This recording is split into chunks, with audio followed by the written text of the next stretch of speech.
Isroil Eron televideniyasiga jonli efir paytida zarba berdi. Pokiston Eron bilan chegarani yopdi. Eron Isroilga ertalabgacha hujum qildi. Tramp Eronga oxirgi bor imkon bermoqchi. Eronning Isroilga uyushtirgan so'nggi hujumi qurbonlari soni 5 nafarga yetdi. Xomanaiy Isroil zarbalaridan bunkerga yashiringan.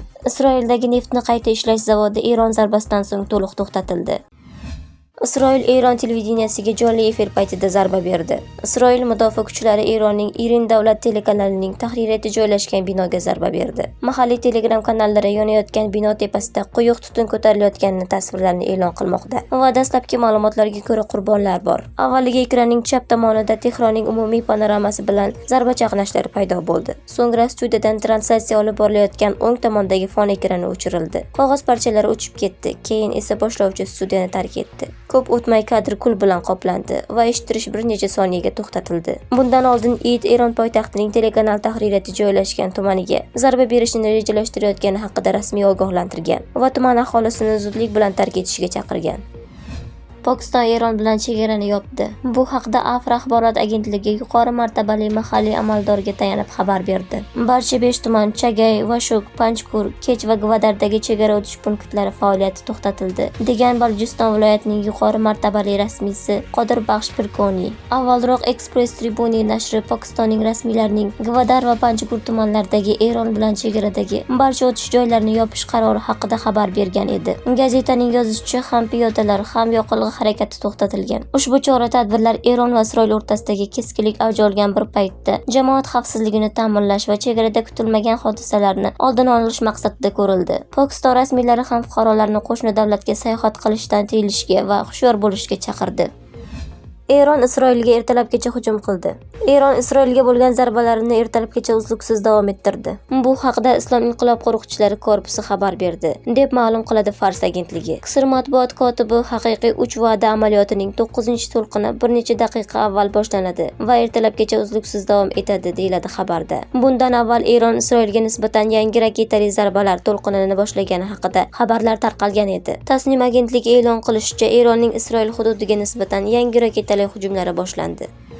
Tramp Eronga oxirgi bor imkon bermoqchi. AQSh prezidenti Donald Tramp Eronga oxirgi taklifni taqdim etishni rejalashtirmoqda. Bu haqda The Jerusalem gazetasi Yevropa va Amerika manbalariga tayanib xabar bermoqda. Trampning Eronga oxirgi imkoniyat taklifini taqdim etishi kutilmoqda, deyiladi nashrda. Nashr ma'lumotlariga ko'ra, agar bunday taklif qilinsa, u Amerika tomonidan belgilab berilgan uranni nolga teng darajada boyitish tamoyiliga asoslanadi. Gazeta bu taklifni Tehronga bir necha kun avval Amerika rahbarining ma'muriyati tomonidan taqdim etilgan taklifdan yaxshiroq bo'lishi mumkinligini qayd etadi. Bundan biroz oldin Tramp Eronning muzokaralarga qiziqish bildirganini aytgan, ammo bu muzokaralarni juda oldin boshlashi kerak edi deb ta'kidlagan. Amerika rahbari qo'shimcha qiladiki, hozircha Eron urushda g'alaba qozonmayapti. Shu bois Oq uy rahbarlari fikriga ko'ra, mamlakat hozirgina suhbatni boshlashi kerak. Kelishuv imzolash imkoniyatlari mavjud, lekin shartlar har ikki tomon uchun ma'qul bo'lishi kerakligini Tramp ta'kidladi.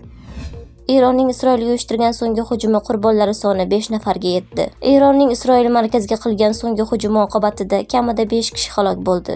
Bu haqda N12 telekanali xabar bermoqda. Qayd etilishicha, zarbalar oqibatida kamida 87 kishi jarohatlangan. Petah Tikvada 4 kishi, Bnei Brakda 1 kishi halok bo'lgan. Hayfada ham zarbalar oqibatida yirik vayronagarchiliklar kuzatilmoqda. Qutqaruvchilar qulab tushgan binolar vayronalari ostida qolgan odamlarni qidirishda davom etmoqda, deb xabar bermoqda Report-Az.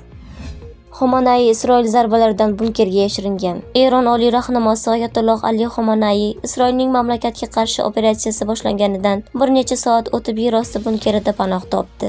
Bu haqda kecha 16-iyun kuni manbalarga tayanib Iran International xabar berdi. Ularning ma'lumotiga ko'ra, Xomanaiy joylashgan obyekt Tehronning shimoliy sharqida Lavisan tumanida joylashgan. Uning oila a'zolari ham oliy rahbar huzurida. Nashrning qayd etishicha, Isroilga qarshi oldingi amaliyotlar chog'ida 2024-yilning aprel va oktyabr oylarida ham Oyatulloh ushbu bunkerdan panoh topgan. Iran International manbalariga ko'ra, Isroil 15-iyun kuni Yahudiy davlatidan 2,3 ming kilometr uzoqlikda joylashgan Mashhad aeroportiga Xomanaiy o'zini hech qayerda xavfsiz his qila olmasligini ko'rsatish uchun zarba bergan. Reuters agentligi Amerika rasmiylariga tayanib, AQSh prezidenti Donald Trampning Isroilning Xomanayini yo'q qilish rejasiga veto qo'ygani haqida xabar bergan edi. Agentlik manbalaridan biriga ko'ra, Eron Amerika fuqarolariga to'g'ridan-to'g'ri hujum qilguncha ko'rishicha, Vashington bunday choralarni tasdiqlashga tayyor emas. Isroil Milliy xavfsizlik kengashi rahbari Sahi Hanekebi bu xabarni "feyklar mamlakatidan olingan feyk xabar" deb atadi. O'z navbatida Isroil bosh vaziri Benyamin Netanyahu ham bu xabarni rad qilib, Isroil nimani lozim topsa, uni barchasini amalga oshirishni ma'lum qildi. The Wall Street Journal esa isroillik amaldorga tayanib, Isroilning Eronga qarshi harbiy amaliyoti kontekstida Xomanaiy daxlsizlik ostida emasligini yozdi. Bundan oldin Eron xalqaro manbalari oliy rahbarning idorasi rahbari o'rinbosari Ali Asqar Hijoziy Rossiya rasmiylari bilan vaziyatni yanada yomonlashsa, mamlakatni tark etish imkoniyati haqida yashirin muzokaralar olib borayotganini da'vo qilgan edi. Nashrning manbalariga ko'ra, Eronning boshqa yuqori martabali amaldorlari ham xuddi shunday kelishuvlarga ega.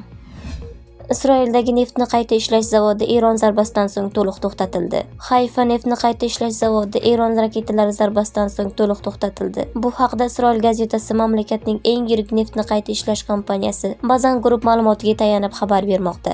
Isroil telekanali Channel 14 neft qayta ishlash zavodidagi vaziyatni tanqidiy deb atab, barcha obyektlar Eron raketalari zarbasi oqibatida zararlangani va hujum natijasida 3 kishi halok bo'lganini ma'lum qildi. Bazan Group fond birjasi uchun tarqatgan bayonotida elektrostansiyaning jiddiy zararlangani oqibatida barcha neft qayta ishlash zavodi obyektlari yopilganini ma'lum qildi. Kompaniya shuningdek Eron hujumlari natijasida zararlangan elektrostansiya guruh obyektlarida ishlatiladigan quvvatni bir qismini ta'minlashini va qo'shimcha zarbalar ham qayd etilganini qo'shimcha qildi. Bundan avval shu kuni Eronda Isroil zarbalari sabab eng yirik gaz konlari Janubiy Parsda ish faoliyati vaqtincha to'xtatilganini xabar qilgan edi. Shu bilan birga Isroil inqilob qo'rg'on kuchlari vakili bir necha daqiqa oldin Haqiqat va'dasi 3 operatsiyasini 9-to'lqinini boshlaganini, bu operatsiya tonggacha uzluksiz davom etishini bildirib, hujumlar raketa va dronlarni o'z ichiga olishini ma'lum qildi.